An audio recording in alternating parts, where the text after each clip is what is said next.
We're with the legendary activist and scholar Angela Davis, professor emerita at the University of California, Santa Cruz. For more than 4 decades, Davis has been one of the most influential activists and intellectuals in the United States. An icon of the Black liberation movement, Angela Davis's work around issues of gender, race, class, and prisons has influenced critical thought and social movements across several generations. She's a leading advocate for prison abolition, a position informed by her own experience as a prisoner and a fugitive on the FBI's top 10 wanted list more than 40 years ago. Once caught, she faced the death penalty in California. After being acquitted on all charges, she spent her life fighting to change the criminal justice system. I recently spoke to her in Washington, D.C., just before the midterm elections at Busboys and Poets. I began by asking her about her connection to the late, great soul singer, Aretha Franklin. The last time I got a chance to talk to you, Angela, we tracked you down your last morning, I'm sure you appreciated this, in Martha's Vineyard, right? It was in August. It was the day that Aretha Franklin died. So why were we looking for Angela? Because of their connection that hardly gets attention today, but I think says so much about both women. And I wanted to read a quote of Aretha Franklin, who told Jet magazine in 1970, "My daddy says I don't know what I'm doing. Well, I respect him, of course, but I'm going to stick by my beliefs. Angela Davis must go free. Black people will be free. I've been locked up for disturbing the peace in Detroit, and I know you got to disturb the peace when you can't get no peace. Jail is hell to be in. I'm going to set her free if there's any justice in our courts, not because I believe in communism, but because she's a black woman and she wants freedom for black people. I have the money. I got it from black people. They've made me financially able to have it, and I want to use it in ways that will help our people."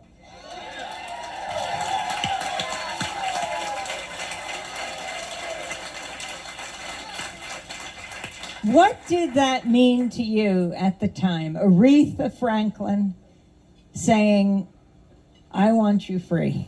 I was in jail at the time, of course, and when I learned about it, it was one of the most moving moments I experienced during that time because, of course, Aretha had already provided the soundtrack of our lives, you know? And I was just, so moved and so uplifted that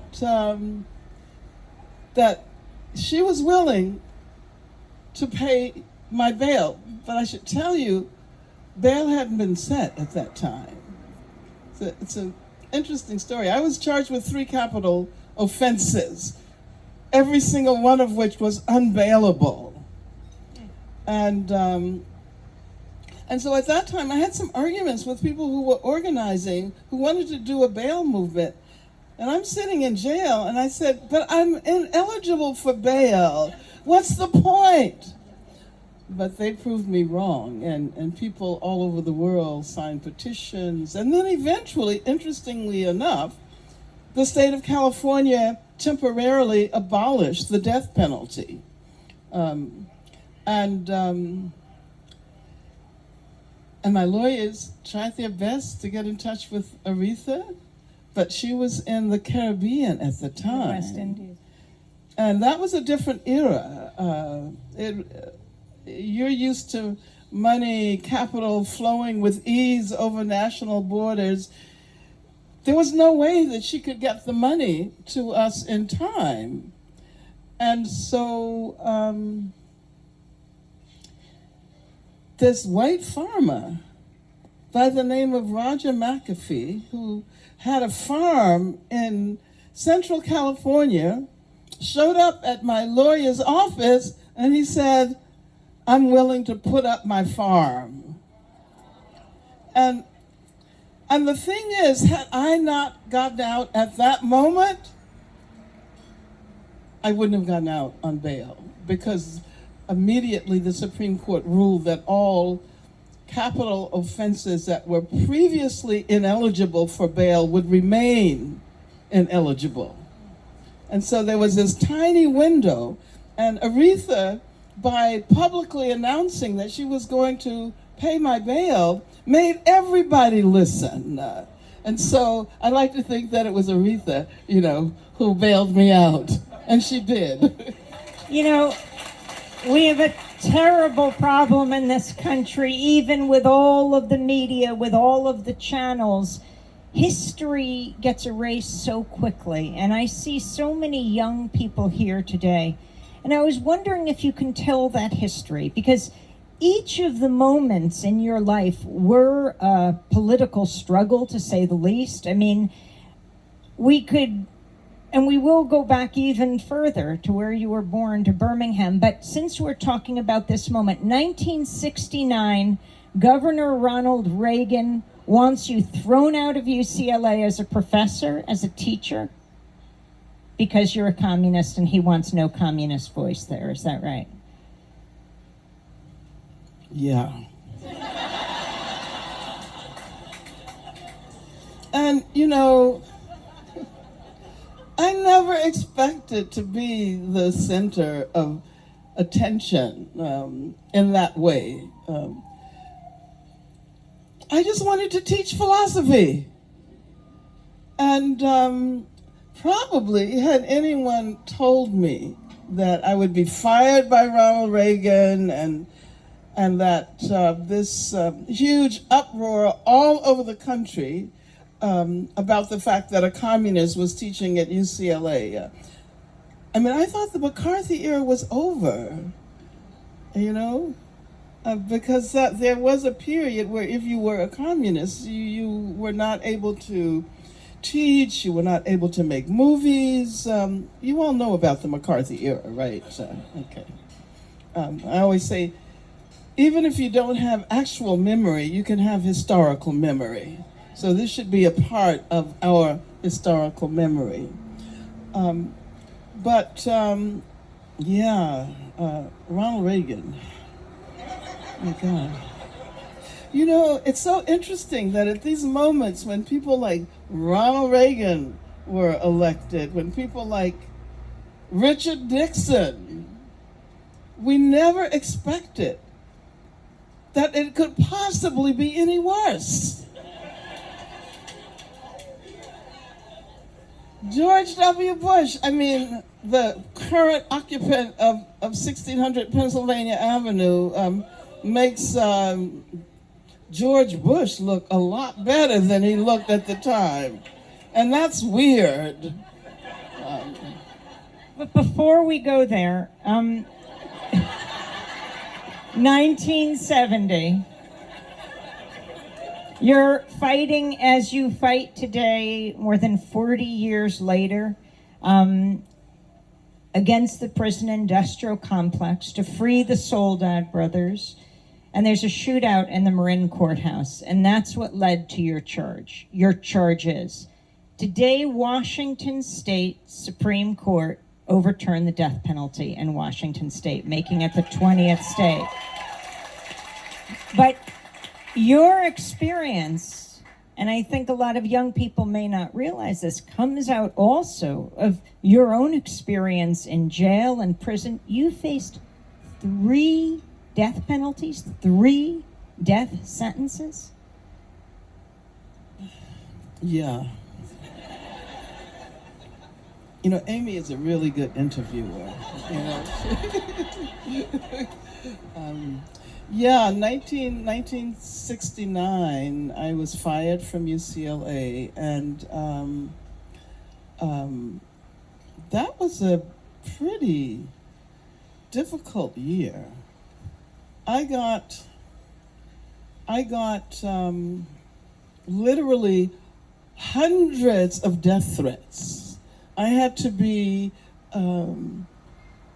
ushered from classroom to classroom by the UCLA campus police. They had to start my car up to make sure there wasn't a bomb planted. And they ushered me to the edge of campus because they wanted to guarantee that I was not killed on the campus. I mean, that was really their role. And I say this because it meant that I had to have security 24 hours. And I had to have someone move into my apartment with me because I lived alone at that time. I had to have someone, I had to have armed security 24 hours a day. And I purchased a couple of guns that were used by the people who were doing security for me.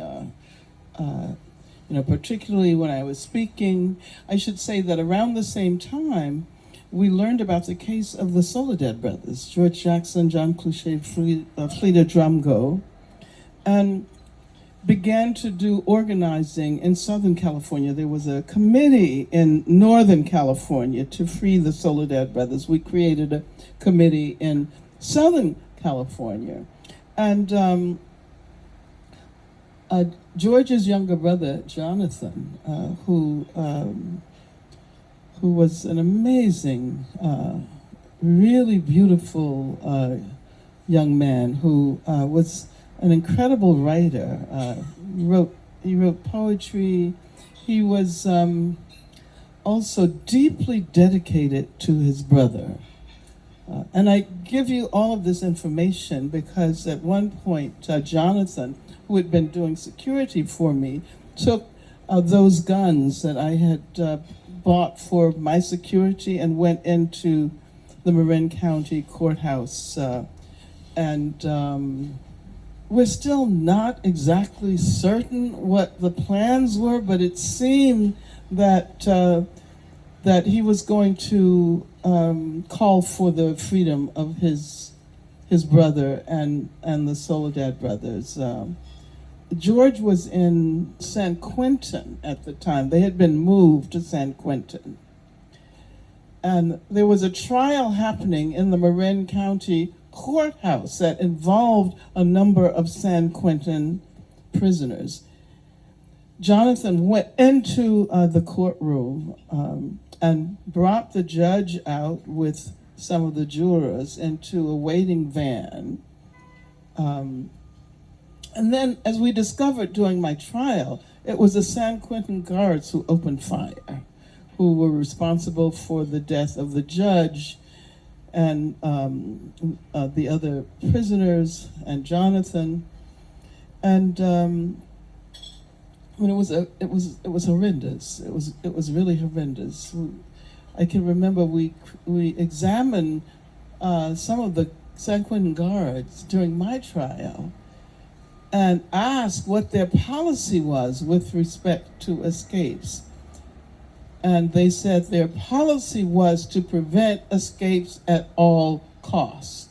And so we said, well, if it means the death of one person or 20 persons, does that still hold true? And he said yes. If it meant the death of one child or 20 children, he said yes. So anyway, I was charged with murder, kidnapping, and conspiracy because the guns were registered in my name.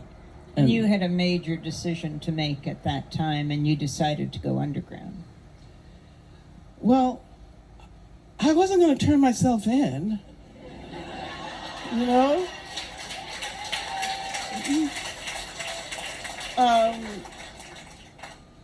I mean, we were all very much aware of what had happened to Lil Bobby Hutton, an 18-year-old member of the Black Panther Party, when he tried to surrender to police and was killed. And it was really interesting, an interview, a study was done, a poll was taken of people in Los Angeles, in Black communities. And the question was whether they thought that I was doing the right thing by leaving. And it was like 90% said yes, because they knew the Los Angeles Police Department. And they knew how many people had been killed by the police department. So, you know, it never even crossed my mind to turn myself in at that time. I was thinking that you know, maybe at a more auspicious moment, you know, maybe if organizing were done, and I mean, I didn't get to do that because the FBI caught up with me, and I was actually captured by the FBI, which was another story. But in New York. Yeah, I was in New York. Well, I was actually running from the FBI because, you know, people have this romantic idea about what it means to be underground. But, you know, in a sense, I was almost relieved because every time I saw a white man in a suit, I assumed it was the FBI. And if I had stayed underground any longer, I probably would have had a heart attack. So it's almost exactly 48 years ago, 1970. It was October that they got you, right? And put you at Bedford Women's Prison. Is that right? One of the places you were held downtown in the Village in New York City? Yeah, it was a women's house of detention in Greenwich Village, yeah. Yeah, they took me, first they took me to the FBI's office. I mean, wow, I'm having to go back in my memory, 48 years. And I remember being on the elevator and knowing that they had found us. I was traveling with a man by the who was actually really amazing, and he ended up being arrested, David Poindexter, and he finally beat the case. But I remember we were going up to the hotel room, and I remember thinking that this is it.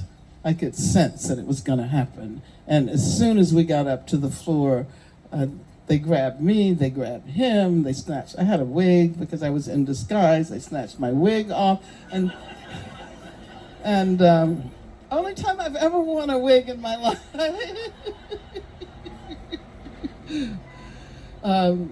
And my brother saw a picture or something. He said, "That's not my sister." But they kept asking me, "Are you Angela Davis?" And you know, I learned when I was a very young child not to talk to the FBI. You do not say anything to the FBI. I learned when I was 5 years old, when my parents' friends who were communists were underground, and the FBI would always try to get information from us. And I learned not to say a word to the FBI. So the only thing I did say to them eventually was that I want my phone call. But yeah, that was a pretty dramatic moment. Yeah. So you're sitting in jail. They are going to fight for you to be extradited to California. You were fighting that, and then they just put you in a van and started moving you west? Well, I was in jail for, I was arrested on October 13th. And I was in jail until November. So there are lots of stories that happened at the Women's House of Detention.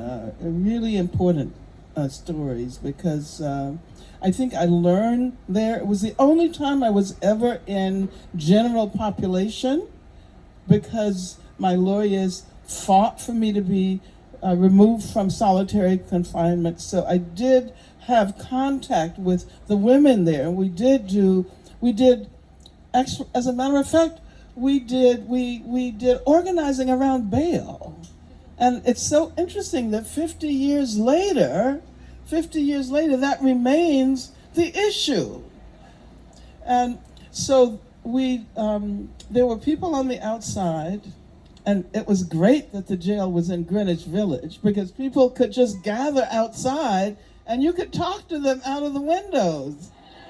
And so, and I mentioned this in my autobiography, that when I was in high school, I went to high school in Greenwich Village, and I remember walking by that jail and hearing the disembodied voices and not really knowing how to respond. And then it turns out later, I'm the disembodied voices calling out to people to contact an attorney, or we did a lot of organizing in that way.